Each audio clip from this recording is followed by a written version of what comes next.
Hi everyone, welcome to LSBF TV for AAT students. It's Friday afternoon yet again. For those of you that have not watched this before, I'll introduce myself. My name is Gareth Thomas and I am the course manager for the AAT at LSBF. Now what we've done to date, we've put together some live work on the level 2 Synoptic assessment, and this has been running for I think now 6 weeks. So we'll carry on with the theme and we'll explain a task or maybe 2 tasks today that hopefully you can take away with you, and that will make you more competent and more confident in your level 2 Synoptic assessment. So Friday afternoon, I hope everyone's in a good mood and preparing for the weekend. And with that in mind, let's make a start on what we hope to cover today. So thank you.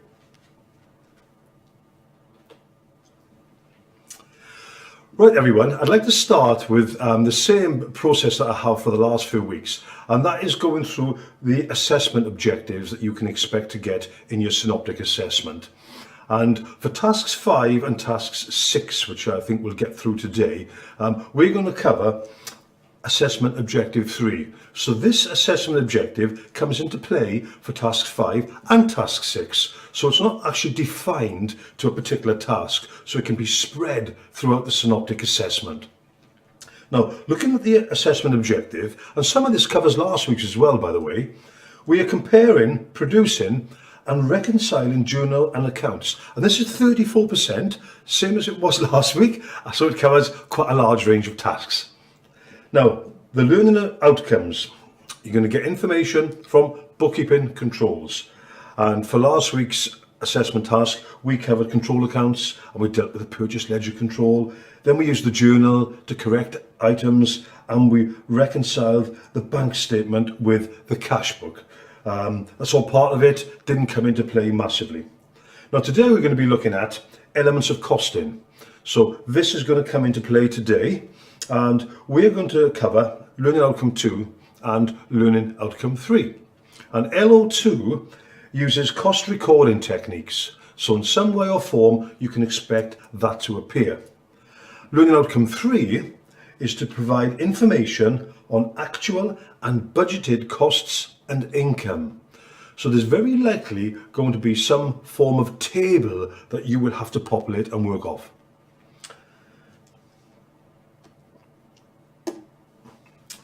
Assessment objective 4 is to communicate financial information effectively, and this is 18%. Now for this, we are drawing on information from the Working Effectively in Finance unit. So it's another part of the syllabus that you will have covered. And it's learning outcome 3 to produce work effectively. So those are the outcomes, and that's what we're going to try and match up, and we'll now look at a task and see where this comes into play and then work through a task, and you can just sit and watch and enjoy, hopefully.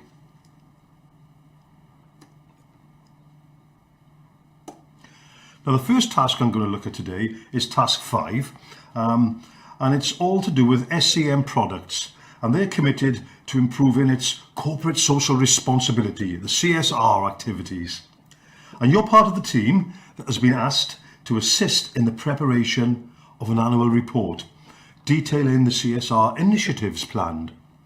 Please enter 3 appropriate initiatives into each section of the CSR report below by inserting a number from the list in the empty boxes. So firstly, let's just have a look at the list and see what we're dealing with. Now the initiatives, there's a list, I won't go through them yet by the way, of 12 in fact, 12 different items on that list. And we have to insert into these 2 boxes. This one is for environmental impact of the activities, and then the next one we're looking to insert from the list how to improve the welfare of our employees. So there are 2 boxes to populate from the list that we've got over leaf. So I'm going to have to scan up and down a little bit, but that's no problem at all if you can just follow this one through. And there's 6 marks for this. So to identify these items, we've got it's great to get marks. There should be a good 6 marks to bag here. So first of all, ensuring the staff use public transport rather than their own vehicles when travelling for business purposes. Does this affect the environment or the welfare? Well, I think straight away it's going to affect one or the other. So let's have a look at that. And I would say that would be the environment. So I'm going to put just an abbreviation there, environment. So let's go over leaf and populate as we go along. Environment is the first box. So let's put in 1 and we'll call that 1. 2, ensuring production processes maximise energy consumption. Maximise, well, we're not out to maximise energy consumption. If anything, we'll be looking to minimise it. So we have to say that doesn't come into play, so we can ignore that one. 3, ensuring all staff minimise costs and expenses to the organisation. Well, I'm sure that the company will want that to happen because reduced costs and expenses will increase profits, but is that affecting the environment or does that help the welfare of staff? We'll go on. I don't think it does either, in fact, so we're not going to look at that to insert into any of our categories. Number 4, introducing flexible working conditions so staff can work and still meet personal commitments. Well, that looks as if it's helpful to staff and involves them with their social welfare as well as the work balance. So this balance of life and work comes into play here. So yes, I think that is going to fall into one of our categories, and that I would say is staff welfare. So let's write that for number 4. That is staff welfare, wealth for short. So we'll go to our boxes, and that is going to be number 4. So there's 2 good ones to start with. So we're down to number 5. Ensuring all staff complete overtime each month. I don't think that helps welfare. I'm not sure if it helps the environment, but I can't think of a reason that it does. So we'll ignore that. Imposing a weekend working requirement on all staff. Well, the word imposing, which really means you're going to have to work weekends on all staff. So really that works against the welfare of staff and not for it. So unfortunately, that's not going to come in either. Number 7, increase senior management salaries by 10%. Well, if we ask ourselves that question, is that helping staff welfare? Maybe senior management, but not all staff for sure. And what about the environment? What impact on the environment does that have? In fact, nothing. So there's nothing there. Number 8, offering free membership to a local gym for all staff. Now this is actually quite common, or certainly reduced or subsidised membership to gyms, and often gymnasiums work hand in hand with large employers and give discounts. So that is yes, and I'm going to say that would help. And let's scan up a little bit. That's going to be to help staff well-being. So we will say staff welfare, and that is 8. So we'll write 8 on there, and we're gradually building up these boxes. Now there's not many left, so we know we've got 3 to fill out of, in fact, 4. So provided we've done everything right, we've really hedged things right down here, and we've got 3 out of 4 to get. Ensuring emissions from our delivery vehicles are minimised. Well, it's a massive topic at the moment, as I'm sure we're all aware. It's often in the press, and reducing emissions really is very topical, and it's minimised, which is important. So that is going to be environmental. So let's environmental. So number 9, we'll go back down. Initiative plan, number 9, in there, 4 marks. So what have we got left? Allowing staff to complete overseas projects which bring water to communities in developing countries. Now, that's important. That could be a trip up here. You might think that is a very good thing to do, and it does help the world environment. I'm going to read on and leave that. And if you're ever not quite sure, let's have a look and try and decide, is there one that satisfies a little bit stronger than something that we may need to rely on later or we can fall back on? So let's go on to number 11. And that's a technique I think that you can use yourselves. Installing energy savings equipment in our production plant. What do we think about that? Well, if it's energy saving in whatever way or form, it's helping the environment. If it helps the environment, I'm going to put ENV for environment. And that is going to be number 11. So let's go down to the environment, which is number 11. Now it leaves us with the last one, and it could be the one we left out, or it could be the one that falls right into what we're looking for. Offering staff training and supporting those wishing to gain further qualifications. Now that does help staff, and you yourselves are training to be accountants, and if you're employed, you may get help from your company or your employer, even if it's not a company, in the form of time off from work, or they could be paying for your course fees.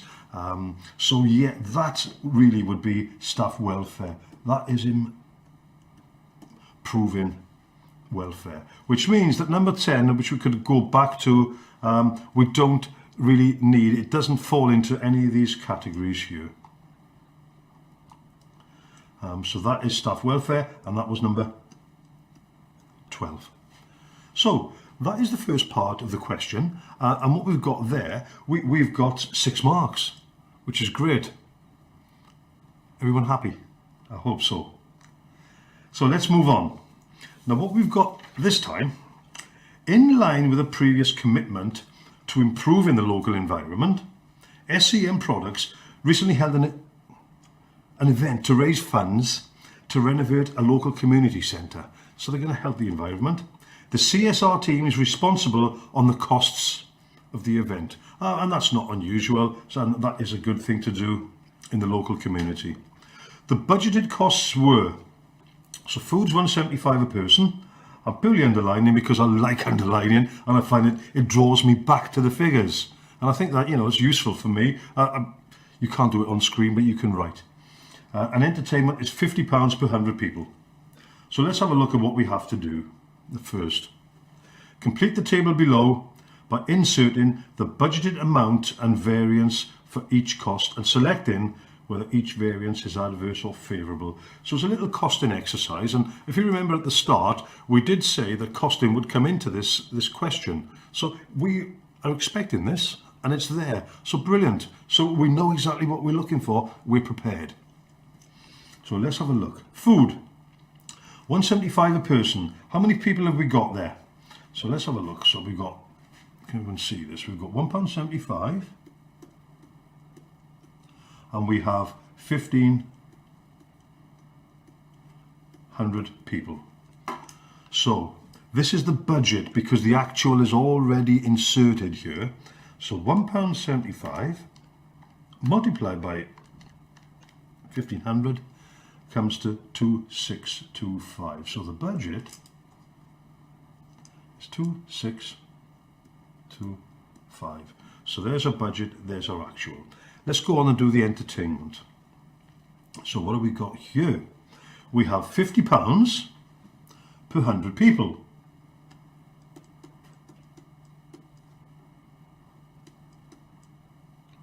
That's right, is it £50? Yeah, per 100 people. Now, what we're going to have to do then, we have 1,500 people, so it's 50 times 15, which gives us a total of 750. So that is the budget, and as you all know, a budget is something that is set before the event.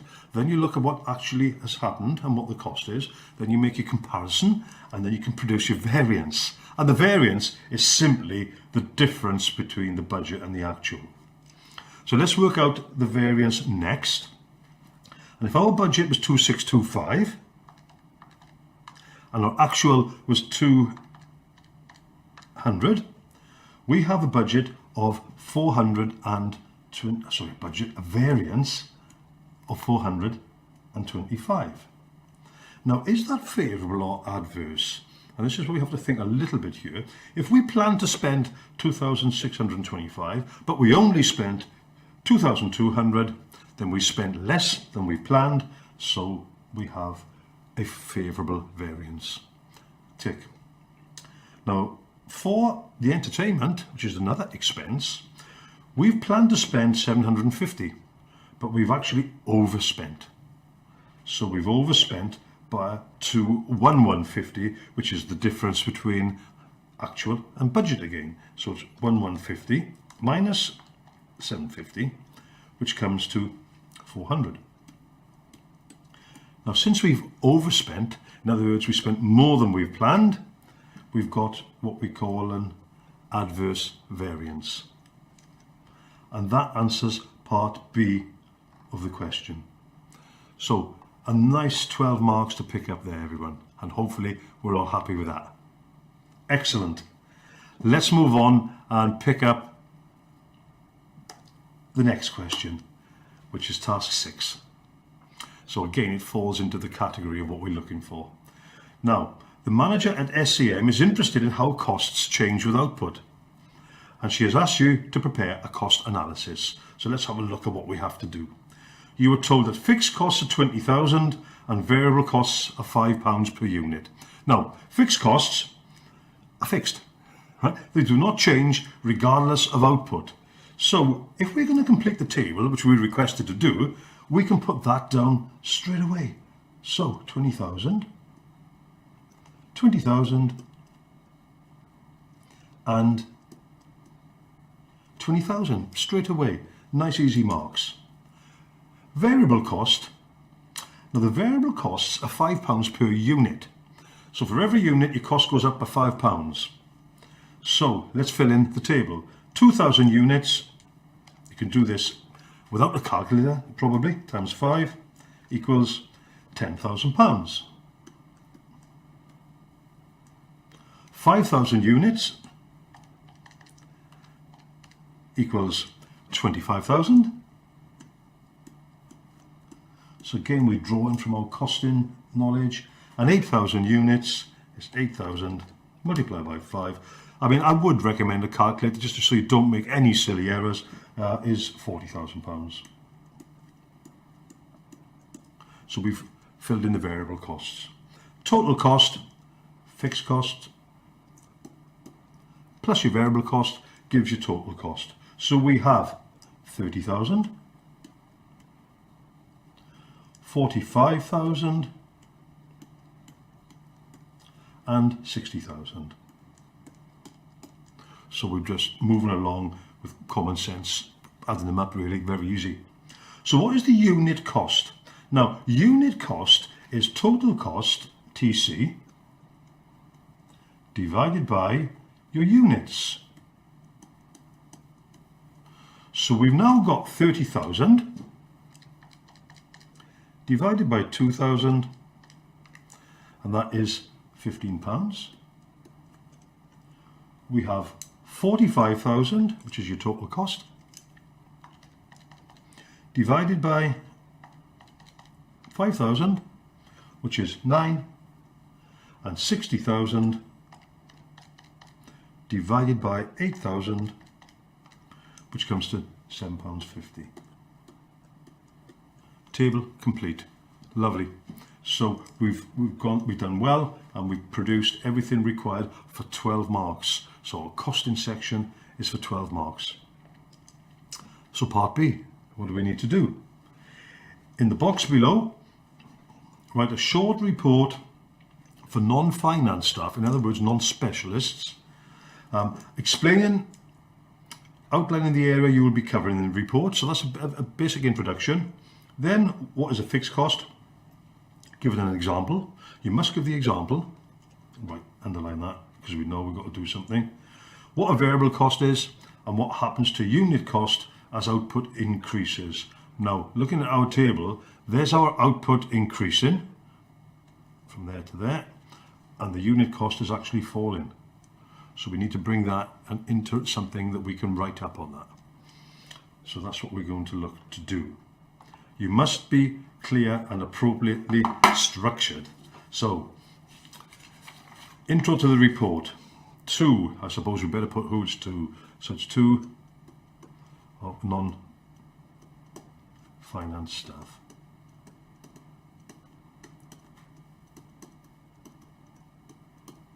And I'm going to do a little introduction,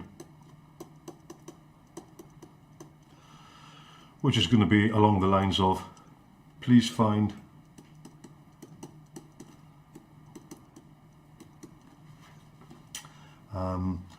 the following report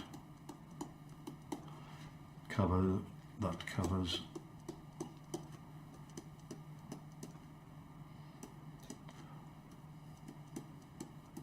what I'm going to abbreviate fixed cost is, what a variable cost is, and how unit cost changes as output increases. I think I'll put that all in there really, and anything along this line.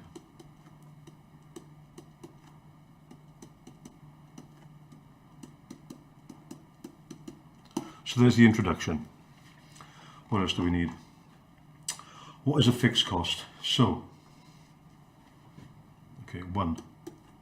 A fixed cost is a cost that doesn't change. It's obvious, but that's what it is. Regardless of output. And you've demonstrated that in the table. E.g., rent. It's the classic. Always rent. Covered. Number 2. Rent of factory, rent of property. It doesn't really matter. Rent is rent. A variable cost is a cost that increases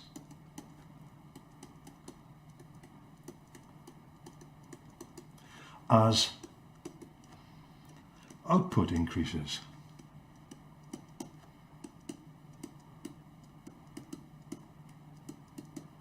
And if you have a look at our table, does that happen? Yes, it does. So output is going up and our variable cost is going up. And an example of that would be anything to do with raw materials, for instance, used in production, on the production line. The more you produce, the more raw materials, so the increase in cost. E.g., I'm going to put raw materials as an example. You may think of others, but I'll do this one.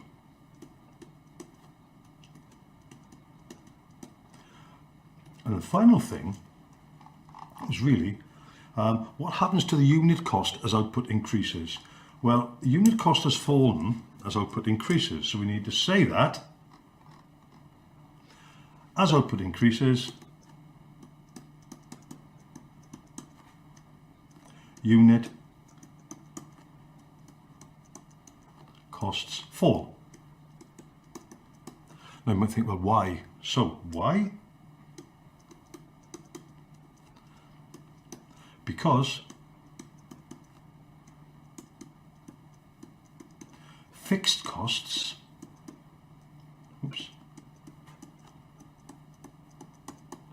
are spread. They're spread over a large number of units. Are spread over a larger number of units. And that's a good explanation, and I think that covers what we're looking for here. A description of what happens and the reason. We've covered it. It's clearly structured, it covers everything we want, marks are allocated between the box and the written element, and I think we've hit it. So that's 2 good questions covered today. and we bagged more marks. So hopefully you've enjoyed it. And we are ready now for the weekend. So thanks very much, guys. Let's quickly go to an outro. Okay, another couple of questions over and done with. And we're hammering our way through this Synoptic assessment at level 2. Important points to bear in mind, we did a lot of costing sections there, so that is going to come up. And also there's working effectively in that we had to communicate it all again. It's always running through this Synoptic assessment. We'll continue with this next week, and hopefully everyone enjoyed it. You are now more confident, and you have now increased your competence levels. Have a great weekend. Please join us again next week. Thanks very much. Bye.